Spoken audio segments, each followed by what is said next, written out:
Transformation of sentence হলো একটা সেন্টেন্সকে অন্য সেন্টেন্সে রূপান্তর করা। দ্যাট মিনস সিম্পল বাক্যটাকে কিভাবে কমপ্লেক্স করা যায়, কমপ্লেক্স বাক্যটাকে কিভাবে কম্পাউন্ড করা যায়, এটাই আমরা আজকের এই ভিডিও জুড়ে শিখব। সো প্রথমত যেটা না চিনলেই নয় সেটা হলো ক্লোজের ব্যবহার। ক্লোজটা কি মূলত সেটা নিয়ে আমি একটু আলোচনা করি। ক্লোজ হলো বাক্যাংশ। ক্লোজ হয় দুই প্রকারের। ফার্স্ট ওয়ান ডিপেন্ডেন্ট ক্লোজ, আর একটা হলো ইন্ডিপেন্ডেন্ট ক্লোজ। আবার অনেক সময় বলা হয় মেইন ক্লোজ আর হলো ডিপেন্ডেন্ট ক্লোজ। মেইন ক্লোজের কাজটা কি?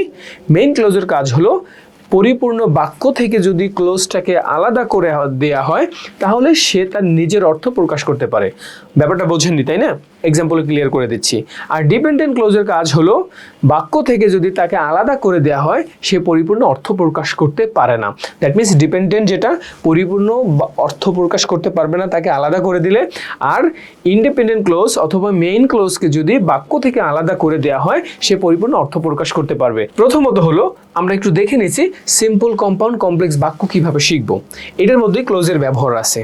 যেমন প্রথমত সিম্পল বাক্য চেনার নিয়ম হলো একটা সাবজেক্ট থাকবে, একটা ফাইনিট ভার্ব থাকবে, আর একটা ক্লোজ থাকবে। আবার বলি, সাবজেক্ট থাকবে আর একটা ফাইনিট ভার্ব। ফাইনিট ভার্বটা কি? যেই ভার্ব দেখে টেন্স চেনা যায় তাকেই ফাইনিট ভার্ব বলা হয়। যেমন going, I am going to English fantasy, আমি ইংলিশ ফ্যান্টাসিতে যাচ্ছি। গোয়িং, গোয়ের সাথে আইএনজি হয়েছে, তার মানে আপনি বুঝে গেছেন এটা কন্টিনিউয়াস টেন্স। দ্যাট মিনস যেই ভার্ব দেখে টেন্স চেনা যায় তাকেই বলা হয় ফাইনিট ভার্ব। সিম্পল বাক্যে থাকবে একটা সাবজেক্ট থাকবে, একটা ফাইনিট ভার্ব থাকবে, আর একটা ক্লোজ থাকবে। দ্যাট মিনস পুরো বাক্যটা একটা ক্লোজ থাকবে। যেমন শি টেক্স টি, সে চা খায়, এটা একটা ক্লোজ, এটা হলো একটা সিম্পল বাক্য। আমি যদি কমপ্লেক্স বাক্য চেনার উপায় আগে শিখাই সেটা হলো দুইটা সাবজেক্ট থাকবে, দুইটা ফাইনিট ভার্ব থাকবে, একটা ক্লোজ থাকবে। আচ্ছা, এখানে আরেকটা নোট আছে, একটি প্রিন্সিপাল ক্লোজ থাকবে আর একটা ডিপেন্ডেন্ট ক্লোজ থাকবে। এখানে যে ক্লোজ থাকবে দুইটা, একটা ক্লোজ কি থাকবে কমপ্লেক্স বাক্যে, একটা থাকবে প্রিন্সিপাল ক্লোজ আর একটা থাকবে ডিপেন্ডেন্ট ক্লোজ। চলুন আমরা একটু এক্সাম্পলে দেখি। যেমন দো হি নোজ ইংলিশ, যদিও সে ইংরেজি জানে, he can not speak it, সে ইহা বলতে পারে না, অথবা he can not speak English, সে ইংরেজি বলতে পারে না। আচ্ছা, এটাকে বলা হয় ডিপেন্ডেন্ট ক্লোজ। যেমন দো হি নোজ ইংলিশ, যদিও সে ইংরেজি জানে, এইটাকে যদি আমরা এই পরিপূর্ণ বাক্য থেকে আলাদা করে দিই ও কি অর্থ প্রকাশ করতে পারবে?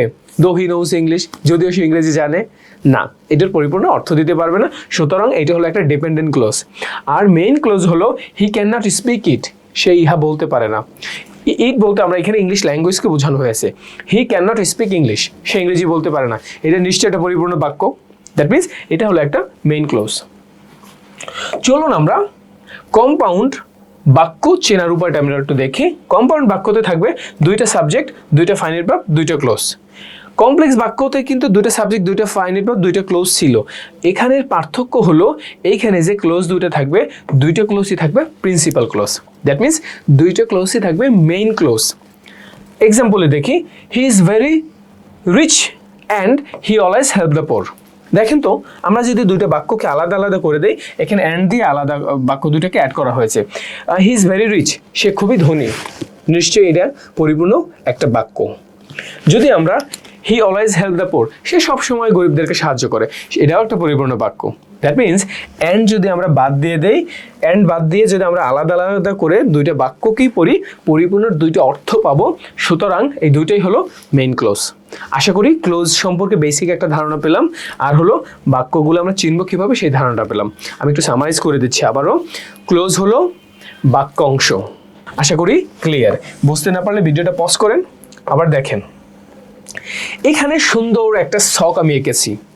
এই ছকটা যদি আপনি একটু নখদর্পণে নিতে পারেন, বিলিভ মি, পৃথিবীর কেউ আপনাকে ট্রান্সফরমেশন অফ সেন্টেন্স অথবা সিম্পল, কম্পাউন্ড, কমপ্লেক্সে কিন্তু আটকাতে পারবে না। এখানে আছে যেমন টু সো দ্যাট ভেরিয়েন্ট, মনে রাখতে হবে এখানে 9টা সূত্র আছে, কয়েকবার পড়লে আপনার মুখস্থ হয়ে যাবে। Too so that variant, too so that variant. যেমন he is too weak to walk, এখানে কিন্তু মার্ক করা আছে। এটাকে যদি আমরা কমপ্লেক্স করি তাহলে সো দ্যাট দ্বারা করতে হবে। যেমন he is so weak that he can not walk. Compound করতে গেলে করতে হবে ভেরিয়েন্ট দ্বারা। যেমন he is very weak and he can not walk. এখন স্যার মনে রাখবো কিভাবে, কম্পাউন্ড করবো কিভাবে? কম্পাউন্ড করার জন্য মনে রাখতে হবে আমাদের এখানে দুইটা ক্লোজই কিন্তু ইন্ডিপেন্ডেন্ট ক্লোজ হবে। আর কমপ্লেক্স বাক্যে কিন্তু একটা নিব ডিপেন্ডেন্ট আর একটা নিব ইন্ডিপেন্ডেন্ট। আর যখন সিম্পল, সেই একটা বাক্যে একটা ক্লোজ থাকবে, একটা ফাইনিট ভার্ব থাকবে, আর একটা কি থাকবে? একটা সাবজেক্ট, একটা ফাইনাইট ভার্ব আর একটা ক্লোজ থাকবে। আশা করি আপনারা বুঝতে পেরেছেন। আমরা যদি আরও দেখি নাম্বার টুতে আছে ইনস্পাইট অফ ডিসপাইট যদি থাকে দো, অলদো অথবা বার দ্বারা করতে হবে।